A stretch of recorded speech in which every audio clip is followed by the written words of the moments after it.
Questions. How much of me is me? Because I know I'm surrounded by my cadre of non-physical Depends on friends. what you've got going on vibrationally. You can pinch yourself off pretty good. The happier you are, the more of you you are. Yes. The more unhappy you are in any moment, the less of you you are allowing to flow through. Yes. But I'm being surrounded and guided all the time, and depending upon my receptivity. Yeah. So how much? Well, you're guided all the time, but whether you know it or not is what your receptivity is depending on. The Yes. guidance never stops. Correct. The flowing to you never stops. The well wishes and well-meaning and well-being and guidance and direction never ceases to be flowing to you. So all that's flowing to me, how much is that my cadre of non-physical friends, how much of it was my independent thinking? As you came in to this physical body, you had clear intentions that were not being resisted at all. So you got here and you have this clear intention and a vortex that is robust with future experience that's going to be wonderful in general format, general well-being that you get to choose the specifics of. Then as you move through life, you add to the specifics of it by what you're living, by the conscious and unconscious requests for an improved life that you offer. So you and your inner being have been in on creating this vibrational reality for more than we can even acknowledge as time. In other words, the longevity of you and who you are is so much. So the only question is, since all of that, some you were born with and most you've added to it as you've been walking this physical trail, your inner being has become the fullness of all of that. So the question that you're putting to us is, how much of me is my inner being and how much of my inner being isn't me? And we say, you really are, you and your inner being are identical, but in this physical format, in any moment in time, you can disallow yourself the knowledge of who you are. It's like in a moment of complaint, you forget how blessed you are. So we want to say, it's all you and you. Jerry wanted to entitle all of the books or get them in the bookshelf. They're all in the spooky section.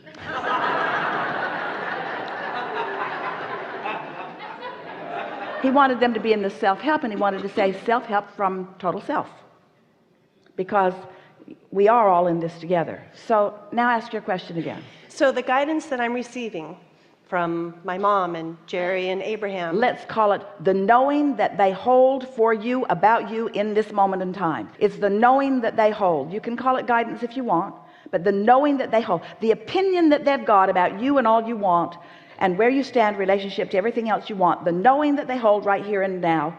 All right, so there is that. So they're only holding that which is me then. Does that make sense? They hold more than that. Well, but as far as your receptive mode goes, you can't pick up on anything that they're thinking about anybody else. Okay, or their own from what they've lived, but they're providing me what? What's your problem? What's bothering you about it? What's bothering you about this? I didn't know if I was just a reflection of all of them around me, or is it me and they're enhancing who I am? Well, it is all of that, but let's see if we can find a way of explaining this that you will really get. Because what you're talking about is the difference between their general awareness of you and their specific awareness of you. And your general reception or your specific reception has to do about what you've practiced. So if you have accepted that well-being is your life experience, then everything that you touch or turn to turns out well. But most of you have these places where everything's good but that, or everything's good but that. So you have these parts of your life that you are less receptive for the good than others, because you're still so aware of what you're living rather than of what you're asking for. Now, really, we really want to say this in a way that you will let yourself off the hook completely. As long as you're in this physical body, you will not ever know everything that your inner being knows about you just because of the physical nature that surrounds you. In other words, that pure positive energy is reserved for your re-emergence into non-physical, where once and for all you will let all resistance go, because, and this is the only reason that that is true, because you have and want to have and should have and do have and will have, as long as you're in this physical body, you've got a reality that you can also see and observe. So let's just say that the reality that you are seeing and observing is always a factor in how much of your inner being. But think about that. Think about how, think about how being in this physical body is causing you to focus in a way that you would not focus if you were not in your physical body. It's all part of the focus. So your question is just not a frivolous problem to you question. This is a really important question, because you are a focal point for all of this knowing. That's why we are all so excited about what you are about, what you are doing, what you are wanting, what you are knowing. You're the leading edge. You're the leading edge of creation. That matters so much. So when you say, how much of me is that? We say, a better question is, how much of that are you allowing you to be? How much of that are you allowing you to be? That's the question. And the answer is given to you by the emotion that you feel. When you're sailing, you know, you get in that flow. Every corner you turn is just another something wonderful to see. Every person you meet, you just think, these are the nicest people in the whole world right here in this town today. And we say, law of attraction has put you all together. Your vibration is the reason that you are interacting with whom you're interacting with, and the mood that they're in when you're interacting with them, because nothing that's out of sync with what you are projecting can ever come to you. It's like a mirror reflecting back to you exactly what you're doing vibrationally, you see. And so we wouldn't spend too much time trying to figure out what part of me. It's like Esther acknowledges that when she allows herself in this format, when she allows herself to move to the frequency of Abraham and receive the vibration of Abraham, she feels a clarity and an empowerment and a liveliness and a love and an appreciation of life unlike that she feels under any other conditions, in other words. And so to varying degrees you are allowing the fullness of who you are to flow. So then you might want to say, well then, all right, so Esther is allowing Abraham, but exactly what is Abraham? And we say that is really a moving thing depending upon what you are summoning through Esther. In other words, your point of attraction is what determines what this energy is that you are summoning. You see what we're getting at? And so when we talk about infinite intelligence, that's what we want to say is not only available to you, that's what we want to say that you are. You are infinite intelligence. How much bigger or broader or more important of a label could we ever give to anyone? You are infinite intelligence, and you get to define toward what you want that infinite intelligence to flow. And what you discover is infinite intelligence as it flows through. It's not more eager for you to talk about physics or scientific discovery than it is about the route to where you want to go.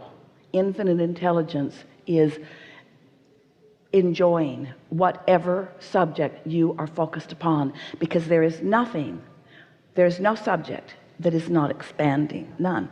Every subject is expanding. So really what you're talking about when you're talking about how good you feel is you being in on and in fact providing and being an equal part to infinite intelligence expanding in this leading edge. Most humans still don't have that straight. They still don't understand that you in your physical form are the leading edge of thought. So many people think that they're here being tested by something that is the leading edge of thought, and that you're still trying to catch up. You don't realize that you are the leading edge of thought. Helpful? That's empowering. Thank you. I have another question. I have a reoccurring feeling when I meditate, and that's of, it's not floating. I struggle trying to find the correct word to describe Before you go, but hold the thought just for a moment. Something that's recurring means you've got a pretty consistent, steady vibration about it. We just want to stick that in there. Anytime anything is recurring in your life, playing out, dreams, that means there's a vibration that is pretty steady that keeps causing that vibration or thought to turn to that recurring thing. It's a good thing. Yes, it's a great feeling. It's a feeling of... We were just enjoying the word recurring. Okay. We liked the word recurring, and we just wanted to use it to emphasize the momentum of law of attraction. Yes. Well, I like it too. And I like the feeling so much of this feeling of levitating or floating or being without gravity so much. It makes me feel so good, and it's easy to get there, but the feeling is so familiar, and I don't understand how could I have a familiar feeling of something I've never experienced. Well, because there are these basic vibrational points of view or vantage points that can be demonstrated in many different ways. That feeling is absence of resistance, and you're translating it into that feeling. But absence of resistance can also be translated into a new idea. Absence of resistance can also be translated into a feeling of elation. Absence of resistance can also be translated into rendezvousing with something that just takes your breath away when you observe it. So absence of resistance just being translated in that time of meditation into that feeling of complete detachment. Not detachment from who you are, because you still have consciousness. Not detachment from well-being, because you could feel the well-being. Detachment from anything in the way of that. Okay. Is what you're describing there. Okay. Yeah. Something that's recurring like that is a really good thing. When you're free-flowing like that, that means receptive mode is easy for you to click into anytime you want. And so we know that along with that recurring feeling of detachment from resistance, you're also full of great ideas and full of energy and good feelings and probably having a whole lot of fun. Yeah. I'll do it more often then. I'll make it recur more often.